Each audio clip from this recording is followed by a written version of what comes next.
Buenas noches, muchas gracias por sumarse nuevamente a otra transmisión en vivo desde el canal El Gibelino. Como hacemos todos los miércoles, estos miércoles de cuarentena, estos miércoles de encierro, tomé esta iniciativa de hacer unos vivos que se convirtieron en un clásico de los miércoles a la noche, quizás sin quererlo. Y bueno, hoy ustedes saben que desde nuestro canal hemos hecho un énfasis particular y el espíritu de este humildísimo espacio es rescatar dos grandes tópicos. Uno es el carácter heroico, lo que hemos dado a llamar el etos guerrero. De hecho, así se llama el sello de goma, la editorial que hemos creado, que es Etos Guerrero, justamente por esa razón, el espíritu de lucha, el carácter heroico, ¿no? Eso que se pone, digamos, en juego, es ese umbral entre la vida y la muerte que implica una filosofía existencial del hombre que está preparado para defender lo suyo y a los suyos. Y el otro tópico es el espíritu patriótico, ¿no? Siempre hablamos acá, este es un espacio considerado nacionalista en el buen sentido de la palabra, pese que este término ha tenido a lo largo de la historia muchas acepciones, algunas no tan felices. Y si hay un capítulo que reúne ambas cosas, el patriotismo y el heroísmo, es lo que fue la gesta de Malvinas. Tema este que debemos tratar seriamente, que debemos tratar con mucho respeto por los protagonistas y por la gran batalla cultural que ha habido en torno a lo que fue el desarrollo postrímero al conflicto bélico. Es decir, lo que se ha dado a llamar una batalla psicológica o una guerra de información en este proceso también ya conocido y cada vez más por la juventud, que es el proceso de desmalvinización de la sociedad, ¿no? Un conflicto que todavía para muchos, sobre todo en una geografía como la que tenemos concentrada, ¿no? Macrocefálica, que se termina, comienza y termina en el conurbano bonaerense, entender un conflicto por un archipiélago, por unas islas que están bien al sur de nuestro país, a algunos les parecen algo pretérito, caprichoso, incluso inútil todavía seguir manteniéndolo vivo, ¿no? No hace falta decir que esto es un proceso que tiene muchos años, tiene varios siglos de desarrollo, ¿no? Que va desde el momento mismo, en 1494, bien digo, poco tiempo después del descubrimiento de América, cuando el Tratado de Tordesillas, prohijado por el entonces Papa Alejandro VI, divide un poco los territorios entre lo que pertenecía a España y lo que pertenecía a Portugal, ¿no? Y desde que en 1513 Vasco Núñez de Balboa descubre el Océano Pacífico por tierra, fue materia de todos los navegantes tratar de encontrar un canal que pueda conectar los dos océanos, ¿no? Ahí viene Juan Díaz de Solís, que descubre nuestro río de la Plata, el mar de agua dulce, y después un navegante portugués, justamente, Fernando de Magallanes, es el que da con esta zona, que implica un montón de cosas. Implica la llave del paso de Drake, la proyección antártica, hoy en día implica recursos naturales, petróleo, un montón de potencialidades, ¿no? Y enseguida, fue ya en el siglo siguiente, en 1690, cuando, estoy haciendo algo muy sumario, sobre todo para los que no son argentinos y nos están viendo, en 1690 es un navegante inglés, John Strong, que se encuentra con estas islas y al muy mejor estilo talasocrático inglés las bautiza las Falklands, ¿no? Luego el siglo XVIII se caracteriza de alguna manera por la presencia de colonos franceses que logran establecerse en las islas, nombrándolas Saint-Malo, ¿no? Y toman solamente la parte oriental, que es renegociada nuevamente por los españoles, ¿no?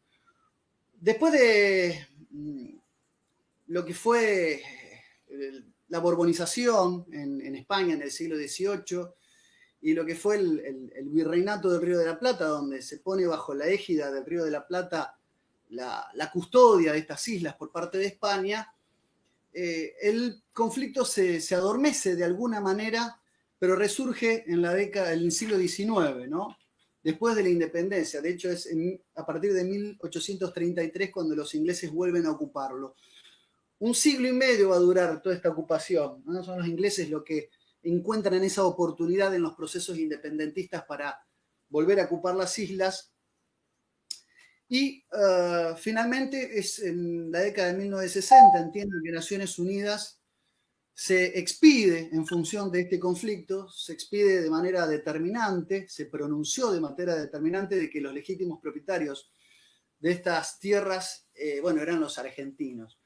Haciendo caso omiso esto y alegando que los isleños, llamados por nosotros kelpers, pero esto es una palabra que tiene alguna connotación, entiendo, peyorativa, Falkland Islanders, ellos le llaman, que se sentían pertenecientes a Inglaterra, que se sentían ingleses, hicieron caso omiso al pronunciamiento de Naciones Unidas y ese conflicto se estiró con idas y vueltas hasta la década de 1980, el año 1982, cuando efectivamente y finalmente, entre el 2 de abril y el 14 de junio de 1982, entramos en guerra con Inglaterra, ¿no?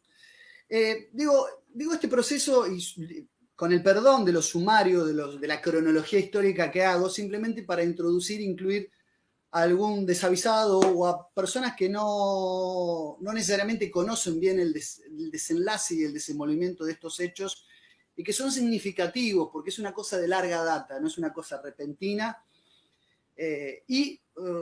Llevó adelante todo este proceso, ¿no? tan complejo que hasta el día de hoy nos tiene a los argentinos unidos en un deseo patriótico y nacional. Es la única causa realmente nacional, ¿no? Donde creo que no hay ninguna voz o muy pocas malintencionadas voces de disidencia.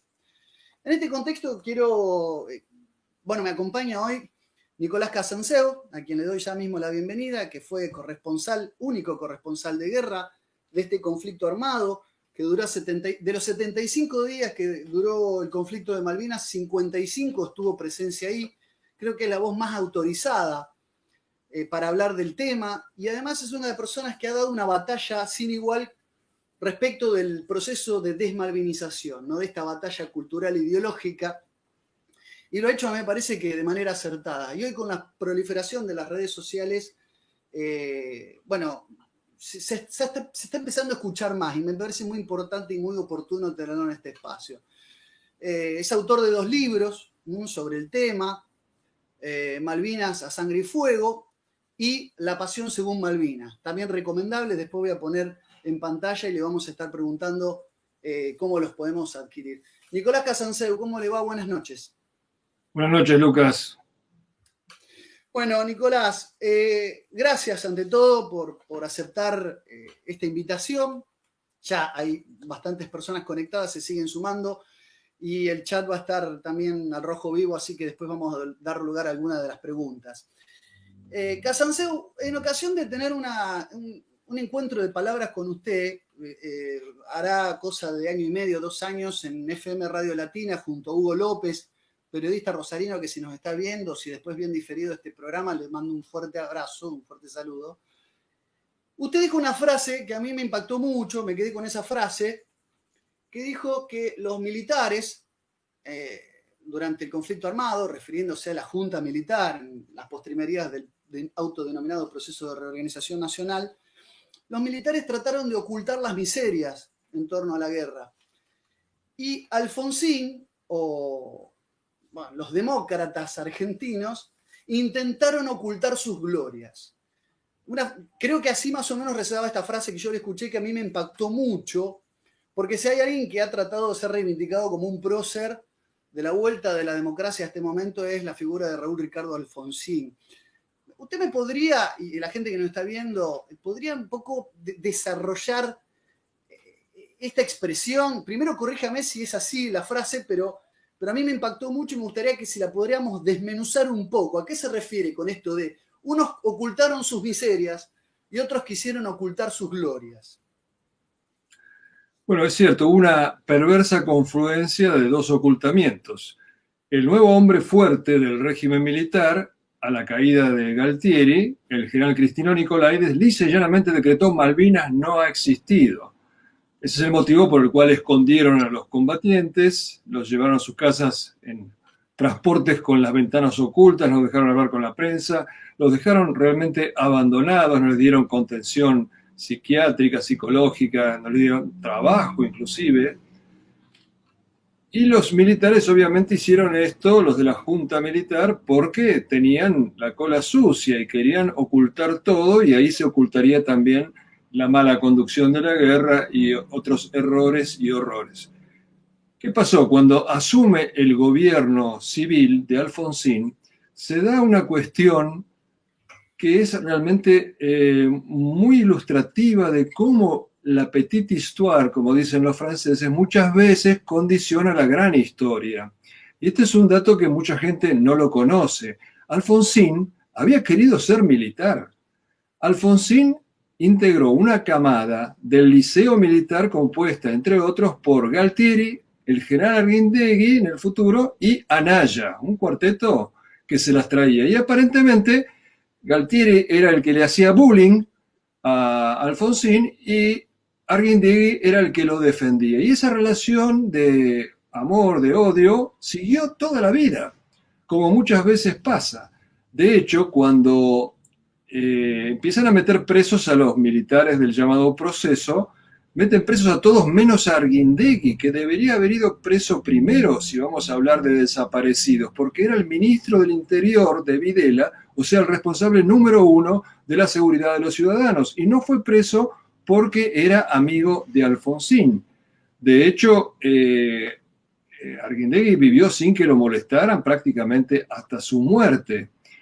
Pero no solo en eso se manifestó, digamos, la parcialidad de Alfonsín, que dicho sea de paso, aplaudió la recuperación de Malvinas, porque esta es otra gran mentira que se dice de Alfonsín, que él de entrada estuvo en contra. Si uno va a los diarios de la época, yo por ejemplo tengo el recorte de Crónica del 4 de abril, o mejor aún, si va al libro de Armando Alonso Piñeiro sobre la Guerra de Malvinas, están las declaraciones enfáticas de Alfonsín apoyando la recuperación de las islas.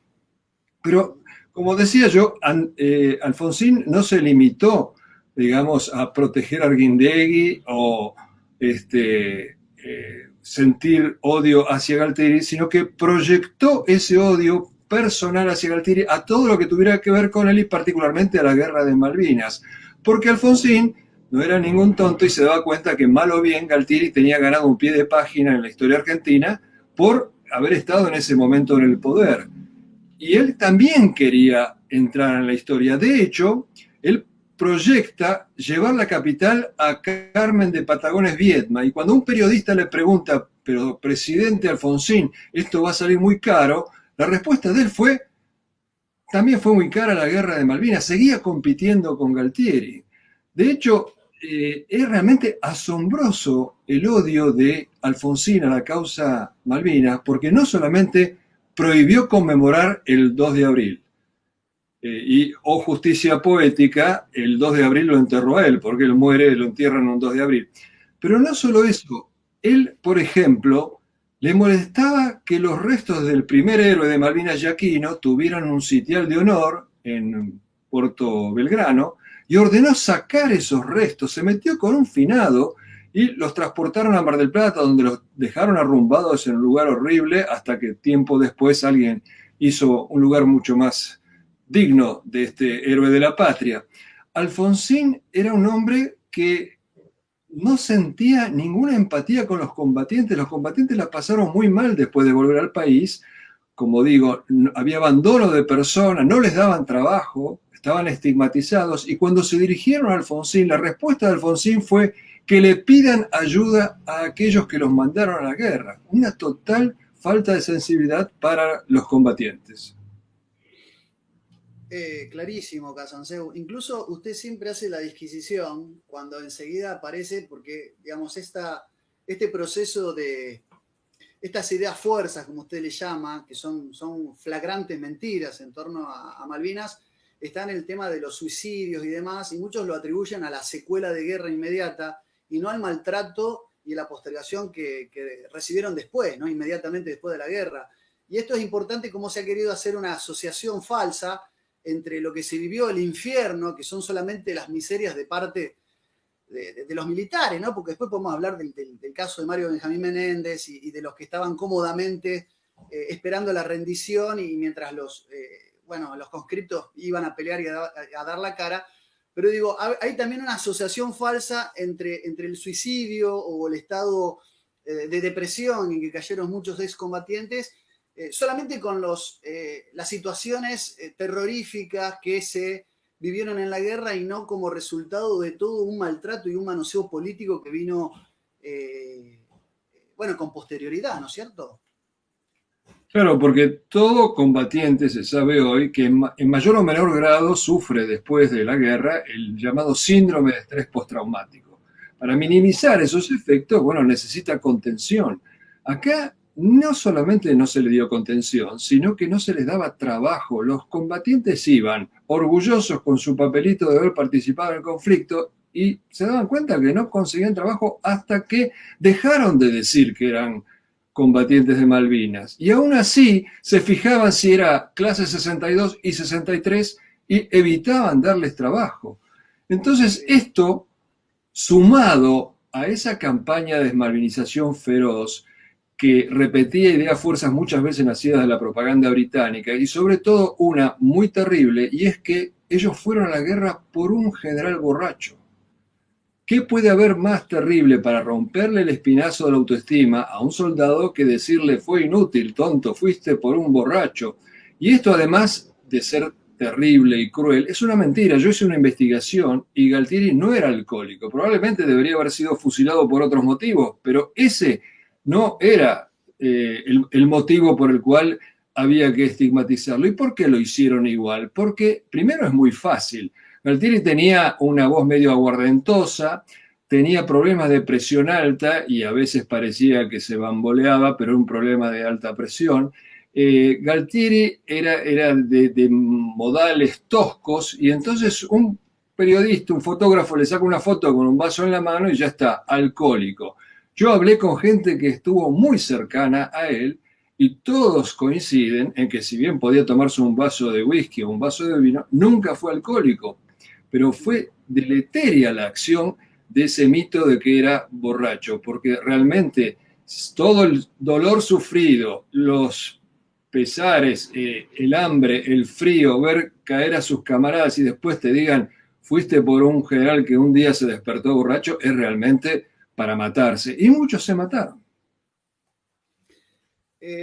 Casanseu, bueno, sin ir más lejos, a esto último que usted dice, el pasado 27 de agosto, hace días, el periodista argentino Gustavo Silvestre dijo, haciendo toda una arenga contra la derecha o las derechas que están en el sur de Iberoamérica, etcétera, etcétera, se refirió con estos términos: perdieron una guerra en forma cobarde. Enseguida, obviamente, salimos, entre los que me sumo, a defender la causa Malvinas y a los héroes de Malvinas, saltando a desdecir, ¿no? o a combatir estas ideas, ¿no? Perdieron una guerra de forma cobarde. Esas fueron las palabras del periodista argentino. Y después, para excusarse, dice, me estaba refiriendo a los generales embriagados, no de poder, sino de whisky. O sea que ese mito, en el sentido de leyenda, de mentira, sigue presente o se lo sigue asusando de manera recurrente, de manera desembosada y de manera permanente. Esto la verdad que le agradezco que lo diga, porque no tengo nada para defender de Galtieri, ¿no? De Leopoldo Fortunato Galtieri, pero me parece que la historia vista así, con los matices ideológicos, nos está haciendo realmente mucho daño, ¿no? Mucho daño. Otro de las ideas fuerza, además del whisky, de la adhesión del whisky por el que tenía la máxima comandancia de este proceso, está el tema ya sobrada, harto, ¿no? Desmentido, y quizás es sobrado, de esto de los chicos de Malvinas, esta idea de los chicos de Malvinas y demás. Sin embargo, sigue habiendo estereotipos, sobre todo las juventudes siguen teniendo algunas confusiones al respecto. Yo no sé si usted vio, hay una película de Tristan Bauer que fue premio Goya a la mejor película de habla hispana, que se llama Iluminados por el Fuego. No sé si la vio y qué opinión tiene, ¿no? Porque me da la sensación de que es una película basada en un compendio de las miserias de la guerra y no de las glorias, precisamente. Sí, con el agravante de que está basada en el libro de un soldado que nunca combatió, nunca vio la guerra. Edgardo Esteban, un conscripto del grupo de artillería aerotransportada 4 de Córdoba, entró en pánico el día de los primeros bombardeos. Sus superiores le tuvieron lástima, lo sacaron del pozo inundado, lo pusieron en una cabina en el pueblo, no vio la guerra. Y se negaba a hacer las guardias, y una vez que se negó a hacer una guardia, lo reemplazó el soldado Vallejo, cayó una bomba y mató al soldado Vallejo. Hasta ahí yo no lo voy a condenar, bueno, su organismo no resistió, yo no voy a condenar a nadie porque entró en pánico, pero él vuelve al continente y escribe este libro, Iluminados por el Fuego, donde pinta como cobardes a sus propios camaradas, que dicho sea de paso, no se pudo acercar nunca más a ellos porque literalmente lo fajaban. Y este libro, que es, como usted bien dice, un compendio de las miserias, lo toma el gobierno kirchnerista y lo usa de punta de lanza de la desmalvinización al darle el guión a Miguel Bonazo. El guión de la película lo escribe Miguel Bonazo, jefe montonero, del cual obviamente no podemos esperar ninguna equidistancia cuando se trata de hablar de los militares, con los cuales estaba peleado a muerte. Y con esa película infectan a los niños de todos los colegios de la República Argentina porque la pasan todos los años en todos los colegios, más allá de que se repite por televisión.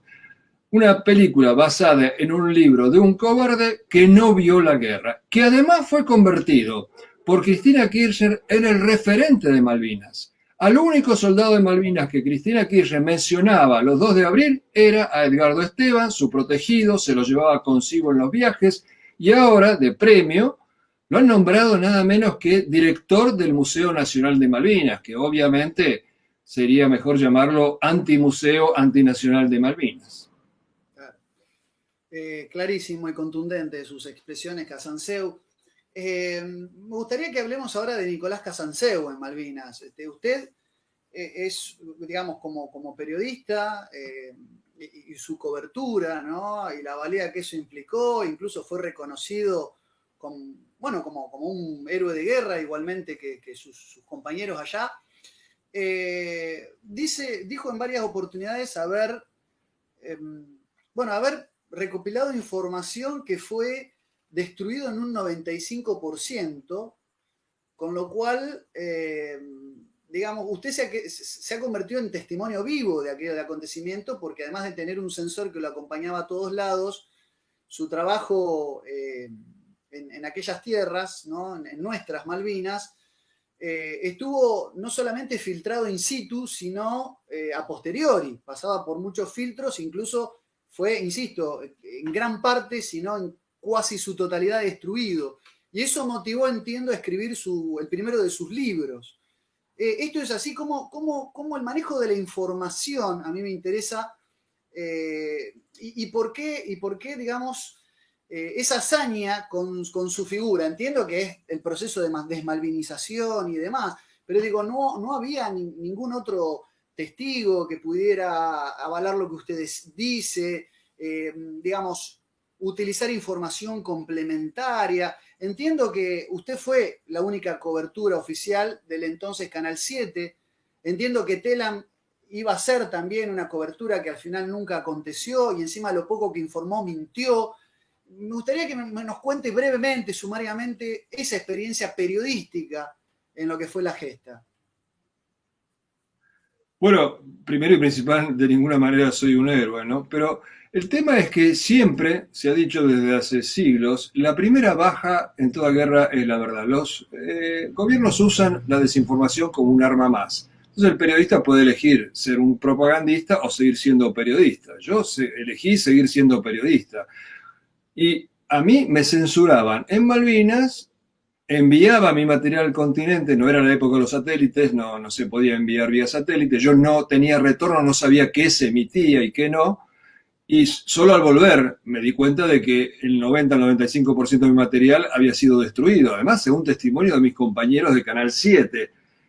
El tema de los motivos, yo creo que en gran parte era porque yo lo que hacía no era funcional a la propaganda triunfalista del momento, si no hubieran dejado mis videos. Hace poco hubo una nota en el diario Clarín donde dice que faltan 100 horas de grabación mías.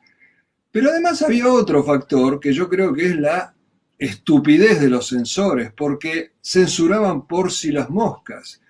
A mí, por ejemplo, una sola vez me trataron de dar una orden y era que no filmara soldados conscriptos, supuestamente para ocultar que eran jóvenes, bisoños. Yo seguí filmando por una cuestión de ética y porque les encantaba a los soldados que anduviéramos allí filmándolos, algunas veces los veían sus familiares en el continente. Entonces, imagínense qué cantidad de material me destruyeron solamente porque yo seguía filmando soldados conscriptos. Y muchos otros motivos me dieron que pensar que era estupidez humana en muchos casos. Por ejemplo, cuando un aviador naval, Molteni, llega de combatir contra los ingleses con su avión apoyando a la infantería argentina en la batalla de Darwin, su camarada cae en ese combate. O sea, imaginemos la tragedia, el drama de ese vuelo, de ese combate, y yo lo entrevisto. Y él tenía una personalidad muy pintoresca, cantor de tangos, pintor, tipo así medio canyengue, divino. Y cuando yo le pregunto si tenía todo el equipo de supervivencia encima, me dice, no, yo cuando salgo a volar no llevo ni el peine. Y los almirantes dijeron, ¿cómo? Dice que no lleva ni el peine y mataron esa nota de un valor histórico, por supuesto grande. Ese fue el criterio, o mejor dicho, la falta de criterio probablemente de muchas cosas de mi material que fueron destruidas. Bueno, en ese sentido, a ese respecto, me gustaría señalar algo que también usted dijo que a mí me impactó en alguna ocasión, de que al ocultar o al intentar ocultar el heroísmo o incluso esos materiales que tenían per se valor histórico, es decir, un objetivo valor histórico, no solamente se ocultó el heroísmo de nuestros soldados, sino la historia de nuestro pueblo. Esto también de que el pueblo merece conocer su historia completa y conocer todo, ¿no? Insisto, si hubo miserias, también sus glorias, ¿no? En ese sentido, usted recuerda un caso que a mí también me parece sumamente interesante, cuando el 28 de mayo del año 82 cae abatido el teniente coronel Herbert Jones, ¿no? que fue Cruz de la Victoria Póstuma, condecorado por los ingleses después de muerto, abatido por Oscar Ledesma, quien usted también entrevistó, ¿no? En Darwin, Pradera del Ganso. Digo, este tipo de episodios, ¿por qué usted cree, digamos, entre tantos otros, ¿no? ¿Por qué usted cree que hay, porque no hay nada que motive más a un pueblo, que levante más a un pueblo y que impulse a un pueblo a seguir adelante que este tipo de episodios, independientemente del resultado de una guerra? Usted ha hablado del exitismo argentino que todos conocemos. Si no somos campeones del mundo en el fútbol, si salimos segundo, no sirvió nada. Creo que es simplemente una cuestión cultural de exitismo. Hay una mano ideológico-política detrás de este ocultamiento, sin duda la habrá, las dos cosas. ¿Qué es lo que prima? El ocultamiento de estos episodios, de este tipo de episodios. Yo creo que de nuevo hay una conjunción de factores. Primero, bueno, está ese odio contra los militares, donde se mete a todos en la misma bolsa. O sea, no hay diferencia entre el soldado Oscar Ledesma y Galtieri o Videla. Claro. También está este tema de que hay una envidia muy grande de los militares que no fueron a Malvinas, que maltrataron mucho a los militares cuando volvieron de Malvinas.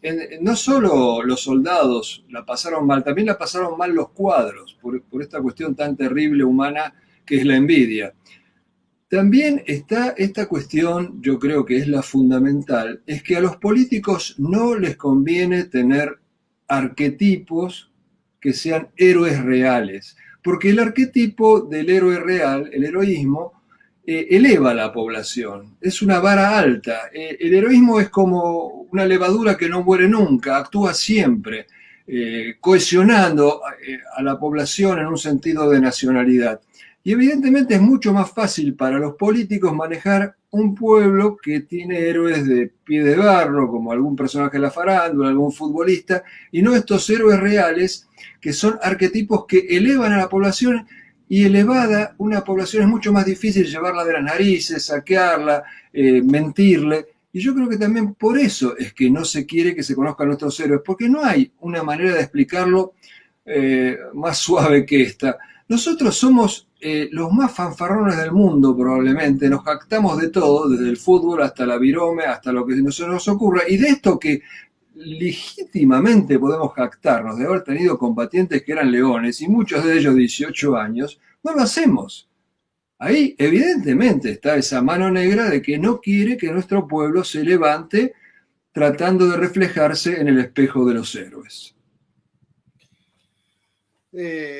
Clarísimo, Casanseu. Y ahí aparece otro, bueno, otro factor, porque usted como voz disonante pagó el costo, entiendo, y creo que aún lo sigue pagando en parte, de la difamación, de la calumnia, ¿no? De la censura y de la proscripción, por lo menos en el ámbito en el que usted se desempeñaba, que es el medio de prensa, periodístico. En ese sentido, usted ese costo lo pagó. Usted siempre dice que lo paga con gusto, de haber sido protagonista y parte de la gesta lo convierte usted en un privilegiado. Yo nunca lo asumo en ese sentido como víctima o ese tipo de palabras que se intentan imponer. Pero bueno, me imagino que debe haber tenido también sus problemas. Usted se tuvo que exiliar, se tuvo que ir del país, ¿no es así?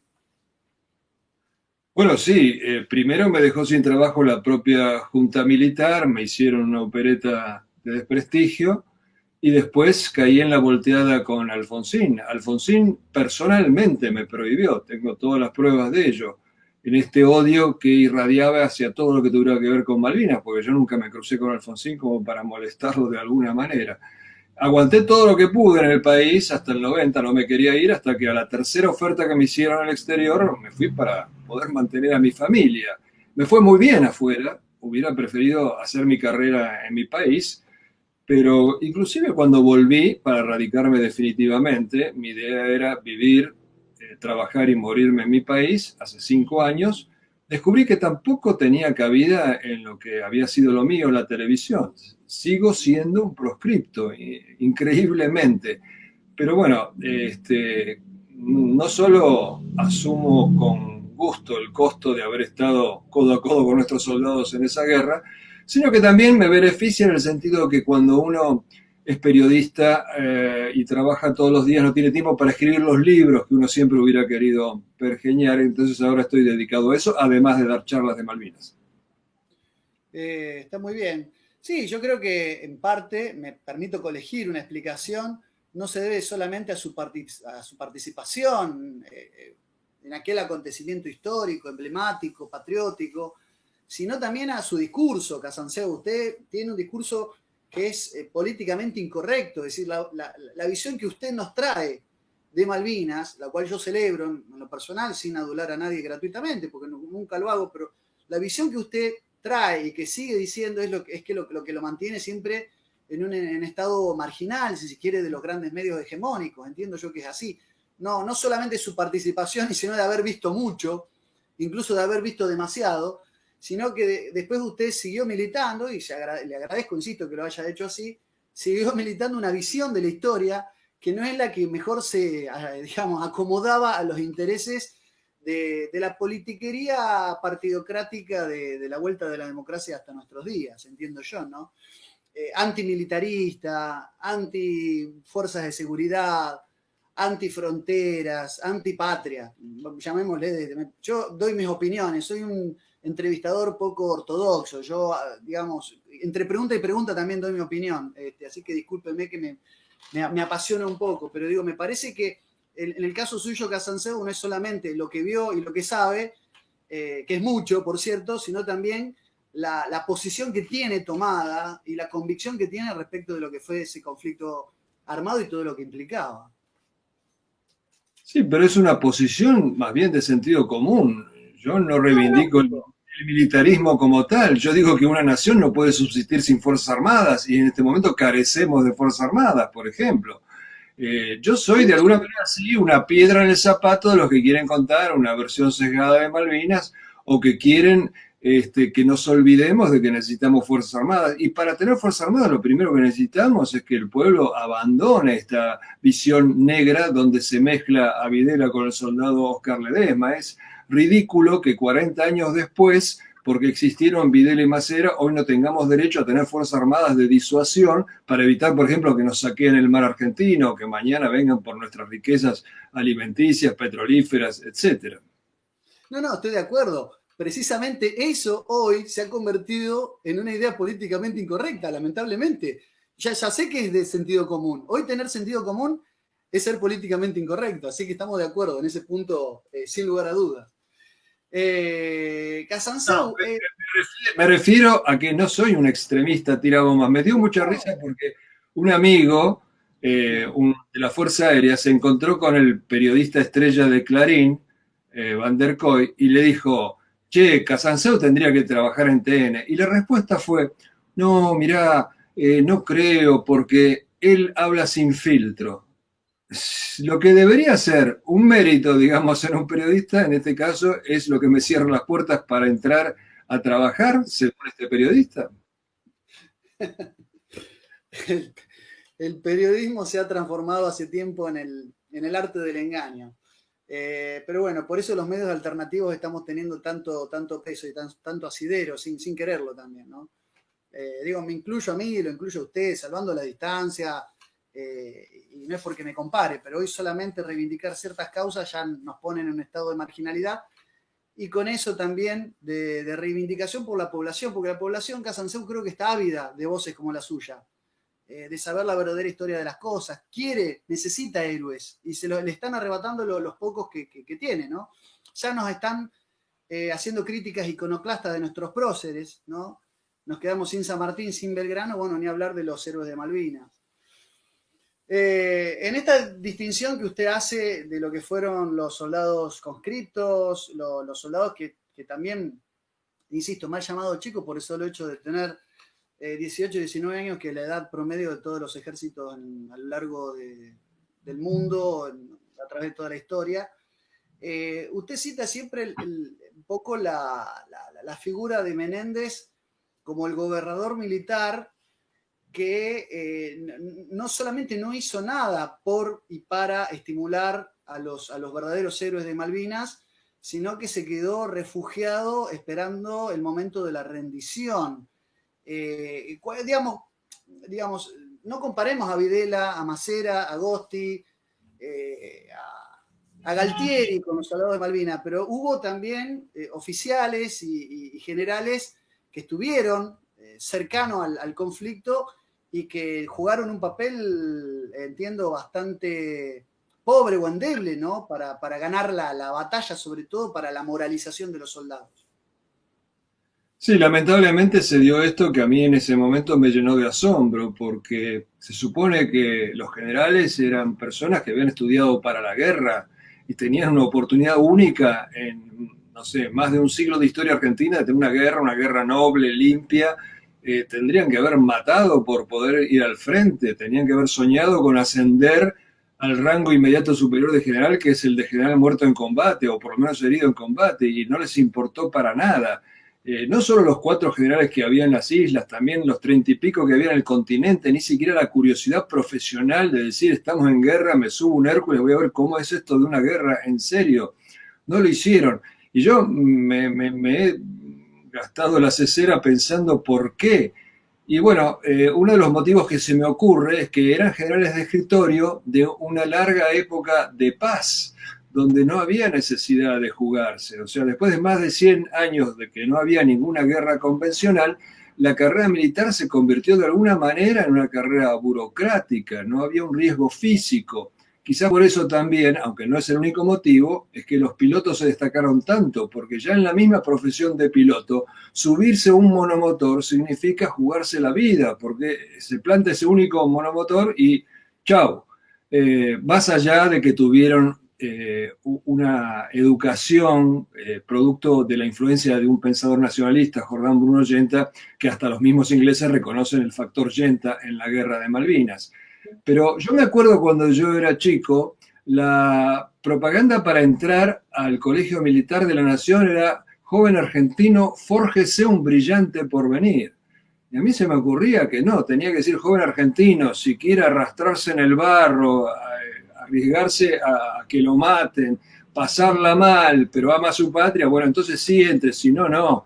No sé, quizás es una cosa medio romántica, pero realmente es inexplicable que militares que deberían haber soñado con una posibilidad de entrar en los libros de historia prefirieron el bronceado al bronce, prefirieron comerse, como yo digo, 3.000 bifes de chorizo más en su vida antes de tener su estatua frente a la de San Martín. Cuando Menéndez vuelve al continente, la revista Gente le pregunta: ¿por qué no se pegó un tiro?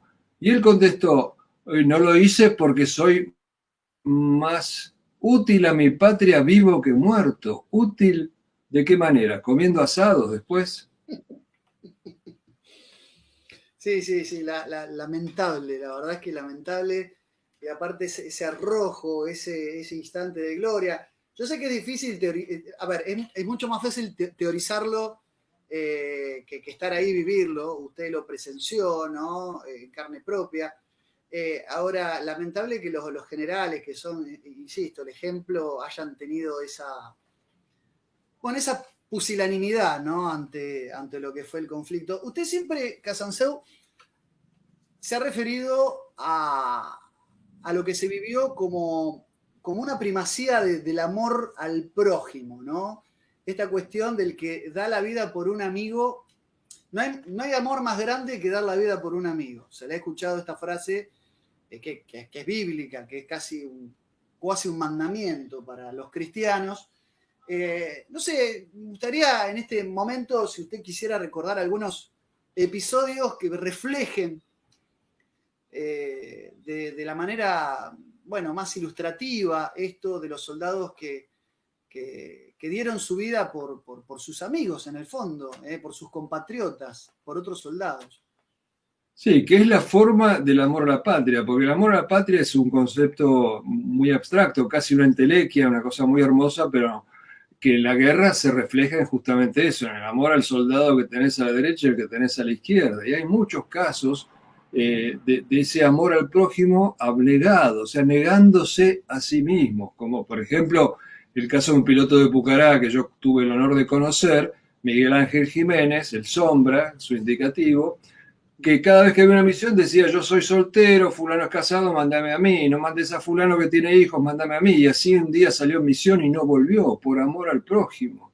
A mí me impacta mucho también el caso del amor que pusieron en evidencia los pilotos de un avión Neptune cuando estaba hundido el Belgrano y era urgente encontrar a los sobrevivientes porque se irían muriendo de frío mientras más tarde llegara la ayuda.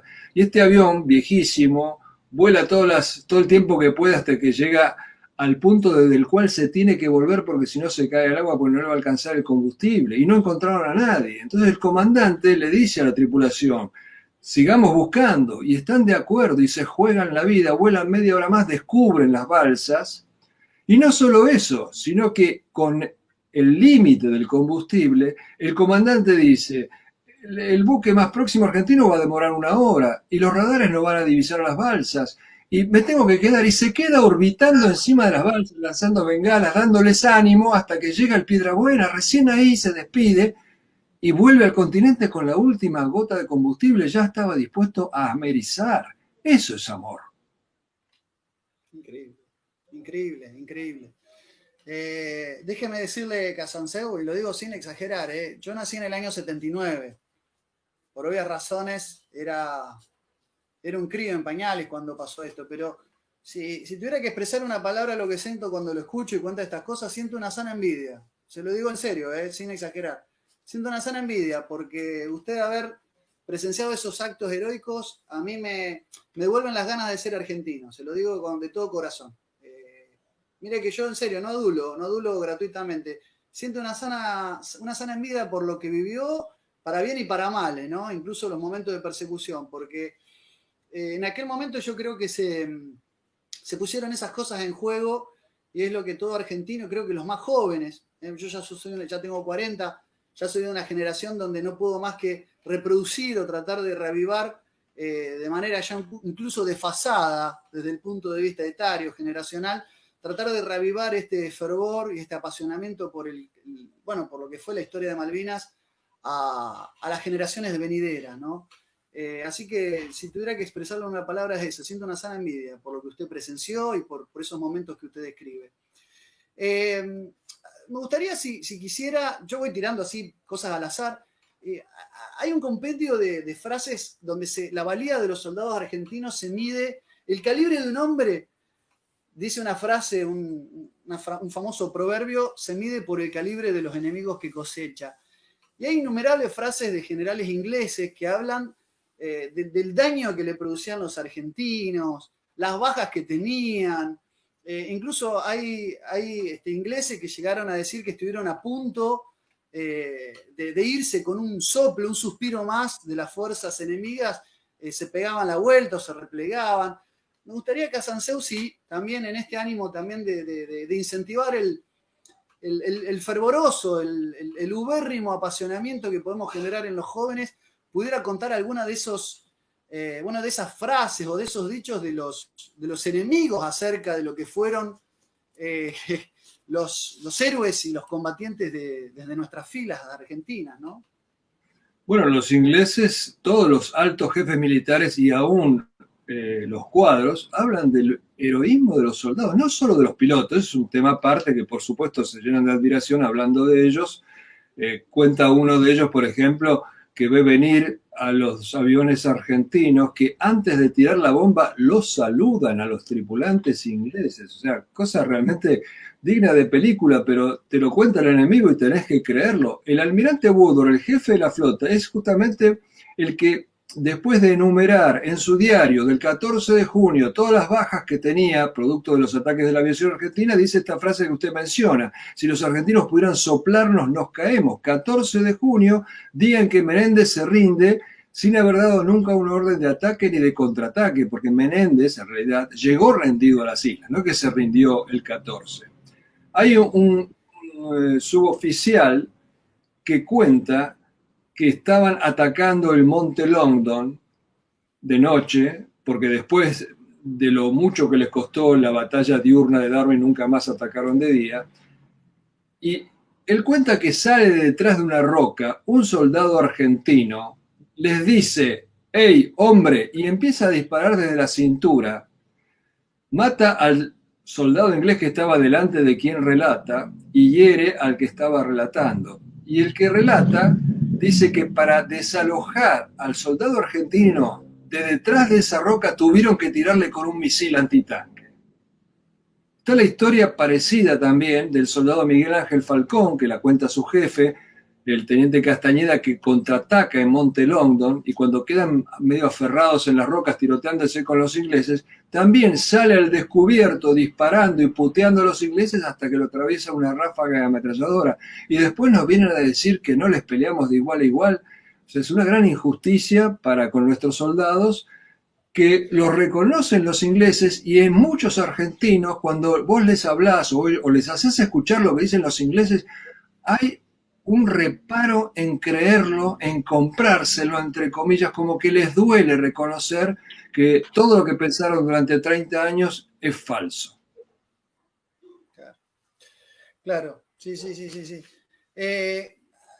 Hay quienes juzgan por ahí por las cifras, por el número de bajas. Entiendo que los ingleses sufrieron 255 bajas, puede ser, algo así, y los argentinos arriba de 1000, 1200. Digamos, simplemente para precisar el dato, no sé si usted lo tiene, ¿cómo fue el tema de los muertos en la guerra en cifras? Las bajas oficiales son, según los ingleses, 255 ingleses y las nuestras 632. Pero yo estoy absolutamente convencido que las bajas inglesas son minimizadas. Lo han hecho a lo largo de la historia, en distintas batallas se sabe que han ocultado sus bajas. y yo tengo todos los indicios de que en esta también ocultaron sus bajas. Por ejemplo, yo soy amigo de un comando, Horacio Losito, que cayó gravemente herido en la batalla de Top Malo, y él me contaba que como él era el más gravemente herido, lo llevan en primer lugar en el helicóptero y había 3 bolsas de muertos, o sea, body bags en el helicóptero, estaban llenas, no estaban vacías. Los ingleses dicen que no tuvieron ninguna baja fatal allí. O otro héroe nuestro, Baruso, que combate a cuchillo protegiendo a un oficial herido que él trataba de evacuarlo de la zona de peligro, me dice que después de que él se rinde, lo obligan a la mañana siguiente a juntar cadáveres, y él junta 6 cadáveres ingleses, y los ingleses reconocen solo un caído. Yo creo que los ingleses protegen su orgullo nacional y por lo tanto minimizan las bajas con distintas estratagemas. Por ejemplo, chocaron 2 helicópteros, murieron todos sus integrantes, ese tipo de cosas que es muy difícil constatar si es verdad o no. Claro, claro, sí, sí. Sí, sí, los ingleses han sido siempre, han estado obsesionados por el tema del número de bajas en las guerras. Incluso tengo entendido que la frase OK, 0 kills, viene también de los ingleses, ¿no? De cuando tenían victorias contundentes y no sufrían ninguna baja cuando eran victorias aplastantes. De ahí viene la frase OK, 0 kills, 0 muertes de sus propias filas. Y que nosotros repetimos como gansos muchas veces, ¿no? Otro anglicismo y otra idea importada. Casanseu, una nota también al margen, de color, que es de tinte más político, que no hace a las glorias de Malvinas, pero que sea a su situación, volviendo a su situación personal, que explique bien, ¿no? Para mí no está esclarecido y para muchos tampoco el conflicto a partir del pedido de Cerruti en su momento respecto de su pensión. Usted fue reconocido por una ley del Congreso, pero después lo quisieron retroceder. Finalmente usted apeló con un abogado. ¿Cómo es su situación actual respecto a ese reconocimiento? Más allá de la cuestión económica, digo, la cuestión reivindicativa, ¿no? Porque usted fue reconocido junto con los soldados como uno más. Me gustaría que pudiera aclarar eso. Yo creo que lo ha hecho en otra oportunidad, pero bueno, quería también aprovechar este espacio para preguntárselo. Bueno, la cuestión es que yo nunca pedí ni pensión ni nada, pero en el año 86, cuando no había ni asomo de ninguna pensión, por una ley del Congreso, los civiles que estuvimos en Malvinas fuimos equiparados a los soldados conscriptos. Entonces nos dieron un diploma, una medalla, al igual que los soldados combatientes. Después apareció una pensión mucho más tarde. En el 2007 era campaña electoral y alguien le acercó a Gabriela Cerruti la idea de que podía ser una buena jugada, ensuciarme a mí, quitarme la condición de veterano, como que yo era trucho, como que yo había engañado al pueblo argentino, etc. Obviamente yo estaba trabajando todavía en Estados Unidos, me vine para acá, tomé un abogado, el abogado fue a hablar con la gente de Cerruti y le contestaron, esto es una decisión política, hagan juicio. Bueno, afortunadamente perdieron las elecciones en la capital y el nuevo secretario encargado de esto se dio cuenta que era una aberración jurídica. Nadie puede quitarte una condición establecida por una ley a menos que sea otra ley. Así que eso se solucionó, pero muestra el nivel de bajeza de Gabriela Cerruti. Sí, increíble, pero real. Casanseu, se me está pasando volando el tiempo. De hecho, llevamos 1 hora de conversación y es como si hubiéramos recién empezado. Quiero darle lugar también un poco a a la gente que nos está viendo, tiene preguntas, tiene dudas. Me gustaría, poner alguna duda en pantalla. Bueno, todos comentarios positivos acerca de lo que están viendo, de lo que está relatando. Una consulta a Nicolás, a ver si esta es bien técnica. A ver si la puedo poner en pantalla. Vamos a dejar de compartir. Una consulta, Nicolás. Los aviones de entrenamiento Aeromarchi 336, ¿no le daban la autonomía desde el continente? No sé si se entiende la pregunta y si usted la puede responder. La cuestión de la autonomía. No, los Aermakis no les daba la autonomía. Los Aermakis por eso tenían su base en Malvinas y actuaban desde Malvinas, pero no les daba tampoco la autonomía para llegar hasta los buques de la flota, ni tampoco los Pucará. Y los aviones que sí podían llegar hasta la flota igual se la jugaban mucho.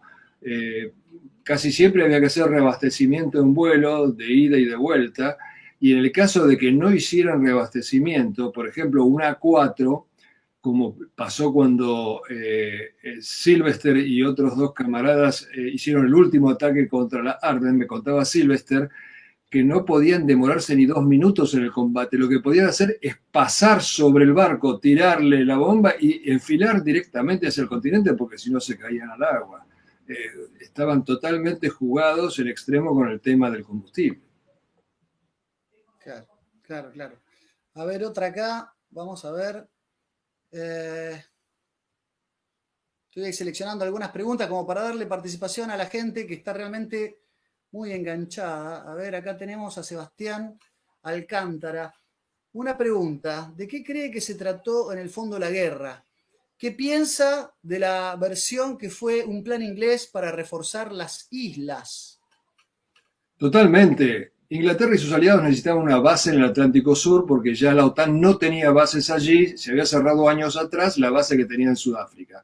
Además, como ya usted lo había mencionado al principio, tenía muy en claro que había que controlar Malvinas para controlar el petróleo adyacente, para controlar el cruce interoceánico y para la proyección a la Antártida, que es el próximo zarpazo que van a dar las potencias centrales. Pero como en el siglo XX no había guerra políticamente correcta que no sea de defensa, necesitaban una provocación argentina, lo que los diplomáticos llaman un casus belli. Entonces le tiran el anzuelo vía Pentágono a la Junta Militar, que muerde el anzuelo, y los convencieron de que se podía hacer un toco y me voy. Por eso lo único planificado fue el 2 de abril. Por eso no lastiman a nadie, que era la orden, porque se pensaba que después se negociaba, se repartía el petróleo.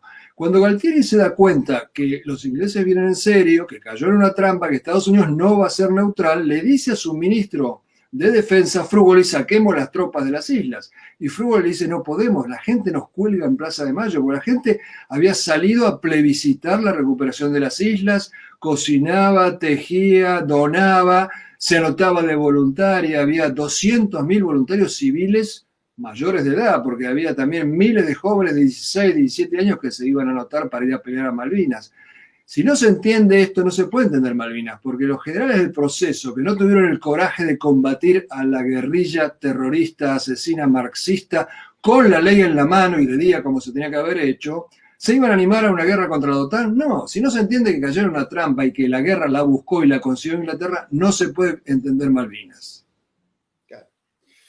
Muy bien, acá Martín pregunta, bueno, acá, digamos, no quiero entrar en historia contrafactual, dice, Lucas, consultale a Nicolás, si Inglaterra perdía la guerra, y bueno, y Margaret Thatcher quería arrojarnos una bomba a una de nuestras principales provincias argentinas, bueno, yo en su momento, déjame que haga esta disquisición, Nicolás, en su momento publiqué un artículo haciendo una crítica a la figura de Friedrich von Hayek, de la Escuela Austríaca de Economía, que fue asesor, que recomendó, y esto lo demuestra en un libro Norberto Galasso, y después yo busqué las fuentes exactas, de que hubo una recomendación de bombardear población civil durante la guerra, de bombardear Buenos Aires, eso está, y que los ingleses, después del bombardeo de Dresden hasta la fecha, se atreven a bombardear civiles, yo creo que no hay ninguna duda. Esta pregunta, no sé, Casanseu dice si hubo, o usted como periodista tuvo o conoció la versión de algún posible ataque con alguna bomba atómica. Digo, entiendo que va por ahí la pregunta. No, eso está totalmente descartado. Después de Hiroshima y Nagasaki, tirar una bomba atómica para los ingleses sería convertirse automáticamente en los parias del mundo. Pero además, claro, el verdadero dueño de los ingleses es Estados Unidos. Y Estados Unidos considera esta región como su patio trasero. Estados Unidos jamás les hubiera permitido tirar una bomba atómica en su patio trasero. Estas son fantasías que además de las cuales se agarran muchos derrotistas para decir, bueno, no tenía ningún valor seguir combatiendo, igual nos tiraban la bomba atómica. Esta es una también de las ideas fuerzas derrotistas que quieren inducirnos a que fue inútil que peleáramos, que de todas maneras hiciéramos lo que hiciéramos, después nos tiraban la bomba atómica y se terminaba todo. Claro, claro. Es una forma de dejar sin crédito cualquier intento de reivindicar la guerra como tal. O sea que nosotros no teníamos ningún poder de daño porque ellos tenían la bomba de nitrógeno. Está claro, está claro. Desde esa perspectiva me parece otra idea fuerza. A ver si tenemos alguna más. Bueno, otra pregunta me parece interesante, me parece que está en su... Usted ya la ha respondido, pero Fabián Yerdo pregunta, ¿era un ejército primitivo respecto de los ingleses? ¿Esto es un mito más? ¿Es otra de las leyendas negras en torno a Malvinas? Absolutamente. Nuestro ejército, para ser un ejército de cuarta categoría en el concierto mundial, estaba bastante bien pertrechado, porque se había comprado mucho armamento y se había gastado mucho dinero en entrenamiento en los años previos. De hecho, nosotros teníamos armamento que era el último grito de la tecnología militar, como los aviones Super Tandar y los misiles Exocet. La artillería antiaérea que nosotros teníamos en Malvinas era la misma, el sistema Skyguard que tenía Suiza en ese momento. Nosotros teníamos los mismos FAL que tenían los ingleses. Nosotros teníamos, por ejemplo, lanzamisiles portátiles tipo bazooka, blowpipe, que eran de fabricación inglesa, que este también es un tema que no es muy conocido. ¿Por qué teníamos armamento inglés nosotros? Porque se decía que la guerra era la democracia inglesa contra la dictadura argentina. Pues bien, fueron a la guerra esa aliados con el gran demócrata Pinochet, ¿no es cierto? Pero más allá de esa hipocresía, ¿por qué teníamos nosotros armamento inglés? Porque la democrática Albiol le había vendido armamento al democrático General Videla. Toda una hipocresía. Bueno, ese es otro fantasma, ¿no? Que sobrevuela. La democracia versus la dictadura. Otra cosa que nos han instalado para que nuestro odio inoculado a todo lo que sea militar incluya también a la causa Malvinas. Es increíble, es increíble. Casansé, bueno, llevamos una hora de programa, la verdad que me ha encantado hablar de todos estos temas. Quisiera hacer un apartado hablando antes de empezar. Me enteré que usted, que es de origen ruso, nació circunstancialmente en Austria, en Salzburgo, en las tierras de Wolfgang Amadeo Mozart, ¿no? Pero que usted, digamos, en tanto sus orígenes, ha estado siempre presente con la cuestión de Rusia y demás, y yo en particular he defendido con el programa La Brújula que teníamos en Tele1 junto a Pablo Dávoli, siempre decíamos que Archipiélago, lo saco un poco de tema, ¿no? Archipiélago Gulag debería ser un libro estudiado en las universidades. Por otra de las razones por las que siento una sana envidia, es porque usted se entrevistó, tuvo oportunidad de conocer, bueno, al literata, al premiado literata Alexander Solzhenitsyn, y que, no sé si lo pronuncié bien, ¿no? Se escribe Solzhenitsyn, pero es Solzhenitsyn, si no me equivoco, usted me sabrá corregir. Y bueno, y todo lo que es, este libro y la vastísima obra, ¿no? En torno a la monstruosidad de lo que fueron los gulags, los 227 testimonios que recoge el literata, y que fue uno de los primeros también valientes, obviamente, desde la pluma, para contar lo que fue la opresión y la instalación por la fuerza del hombre nuevo soviético y lo que fueron los campos de concentración de trabajo forzado rusos soviéticos, mejor dicho, conocidos como los gulags. Me gustaría que, como para ir cerrando la entrevista, dedicarle unos minutos a esa experiencia, sumariamente, brevemente, si nos podría ilustrar y contar cómo fue ese encuentro y bueno, alguna conclusión que quiera darnos. Bueno, yo, por ser de origen ruso, siempre me interesó la historia y la política rusa a tal punto que yo me convertí en director de un periódico en idioma ruso que se edita aquí en la Argentina desde el año 48. Y cuando Solzhenitsyn aparece en Occidente, nosotros veníamos siguiéndolo porque nos dábamos cuenta de que era propia tropa. anticomunista, tradicionalista, creyente, y yo adivinaba que también era monárquico. Entonces empezó una correspondencia con él, que se fue avivando y que en determinado momento él empieza a ayudar al diario económicamente, porque era un diario que sobrevivía con muchísima dificultad. Yo en varias oportunidades le pedí una entrevista y él me contestaba otros temas de mi carta, pero no me contestaba lo de la entrevista. Hasta que un día me invitan a un tour periodístico en Extremo Oriente. Entonces en el avión le escribo que voy a Extremo Oriente, tengo que pasar por Nueva York, no le pido ninguna entrevista, pero que me deje aunque sea media hora para hablar con él. Y a la vuelta me encuentro con, porque le dejé la dirección de un tío en Nueva York, y a la vuelta me encuentro con una carta donde dice que me espera, que para mí fue un acontecimiento explosivo, ya había perdido la esperanza de conocerlo. Entonces voy a visitarlo, estaba viviendo en un lugar muy remoto, en el estado de Vermont, porque se había querido apartar para que no lo molestaran y poder seguir escribiendo, y ahí estuve 3 horas con él, inclusive me invitó a almorzar, me hizo un interrogatorio, me comentó muchas cosas que yo me guardé porque no tenía la autorización de contarlo y solo lo hice público cuando él falleció. Porque Solzhenitsyn, además de un gran escritor, un clásico de nuestro tiempo y un hombre de mucho coraje cívico, era un estratega. Él decía, mis libros, mis artículos son como unidades, batallones, regimientos, yo los muevo de acuerdo a las necesidades estratégicas. Él era militar, además, condecorado. ¿Qué pasó? Él cuando publica su primer libro confunde a las autoridades de la Unión Soviética que creen que es un libro solamente antistalinista, por eso se lo publican, Un día en la vida de Iván Denisovich. Después él va publicando otras cosas y la gente va abriendo los ojos y dice, bueno, este no es antistalinista solamente, sino que también es antileninista, pero es un buen socialista. Después se da cuenta que no es socialista y dice, bueno, este no es socialista, pero es un demócrata.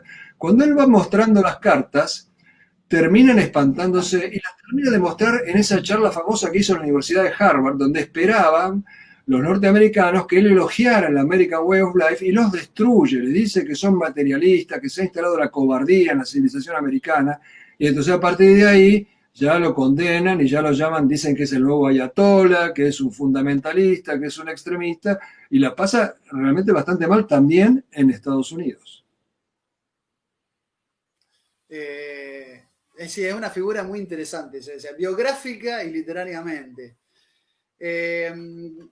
Una última, para ir cerrando, ya son 9:10 de la noche, no le quiero sacar más tiempo. Si yo quiero conseguir sus libros, Kazantsev, Malvinas a Sangre y Fuego y La Pasión según Malvinas, los puedo conseguir en cualquier librería, Capital Federal, aquí en Rosario, en el interior, a través de, Mercado Libre, estos sitios. ¿Cómo lo puedo conseguir? Como para que la gente sepa y pueda acercarse a su... Bueno, librerías Jenny, Ateneo, Cúspide, seguramente los deben tener, si no Mercado Libre, y también cualquier librería lo puede encargar a una distribuidora que se llama Alberto Luongo. La distribuidora Alberto Luongo a cualquier librería del país se lo manda por correo. Muy bien. Bueno, los invito también a suscribirse al canal de Nicolás Kazantsev. Yo admito que me inscribí recientemente. Ahí voy a poner el site en pantalla. Para seguirlo porque hay una recopilación de conferencias, entrevistas periodísticas. Y los videos que sobrevivieron de Malvinas. Claro, bueno, el material archivístico seguramente de gran valía. Así que los invito a sumarse al canal de Nicolás Kazantsev. Kazantsev, ha sido un placer, ha sido muy fructífero poder conversar con usted. Espero poder, hacer de esto una tendencia, es decir, que cada tanto lo vuelva a tener en mi canal y aclarar cosas en torno a este recurrente y necesario tema que es reivindicar el valor heroico que tuvimos tan cercano como a nuestro país y tan cercano en la historia como fue en la década del 80 en Malvinas y que hoy nos está costando tanto, ¿no? Como sociedad, como nación, habernos enfrentado a la pérfida Albión. Como decía Julio González, la Versalles Argentina, gran parte yo creo que de los atropellos que hay, de que nunca podamos salir airosos que no podamos salir adelante es un poco que se cumple el vaticinio de Churchill III, ¿no? Esto de nunca dejar que nos levantemos. Y Malvinas creo que es un elemento clave para entender eso. La desmalvinización es un elemento clave para entender ese proceso. Así que le agradezco mucho. Le dejo si quiere un cierre, si quiere dar alguna palabra final o algo quisiera decirle, por ejemplo, a los jóvenes que lo están viendo. Bueno, las preguntas, ni hablar, lamento y le pido disculpas al público por no poder incorporar todas las inquietudes y dudas que seguramente quedaron en el tintero. Pero bueno, me gustaría escucharlo, Casanseu, si usted quiere dar alguna palabra final esperanzadora, aleccionadora, pedagógica. Le dejo algún cierre, alguna reflexión final. Bueno, yo lo que quiero decir es que lo importante en una guerra y en la vida en general no es tener éxito, sino la manera en que uno afronta esa guerra o esa vida. Uno puede perder una guerra, pero lo que importa es si se combatió con valor y con honor. Y esto lo sabía muy bien San Martín. San Martín dijo, más vale una derrota peleada que una guerra fácil, una victoria fácil en una guerra. Y San Martín condecoró a un derrotado, al coronel Pringles en Chancay. La orden decía, gloria a los derrotados en Chancay. ¿Por qué los condecoró? Porque combatieron con valor y con honor. Nosotros debemos alejarnos de ese exitismo que lamentablemente nos caracteriza y entonces vamos a entender mucho mejor no solo la guerra de Malvinas, sino cuál es la manera de enfrentar la vida. Muchísimas gracias, Nicolás Casanseu, por haber participado de este programa en vivo en el Gibelino y espero tenerlo nuevamente. Bueno, hasta ahí nos acompañó Casanseu. Ahí les dejo un CBU, si quieren tomar nota, de modo tal de que puedan colaborar y también puse mi dirección de PayPal.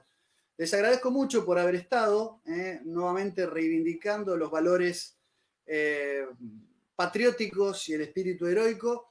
Esto ha sido todo por hoy. Me parece que hay muchas cosas como para reflexionar sobre las palabras de Casanseu y será hasta el miércoles que viene.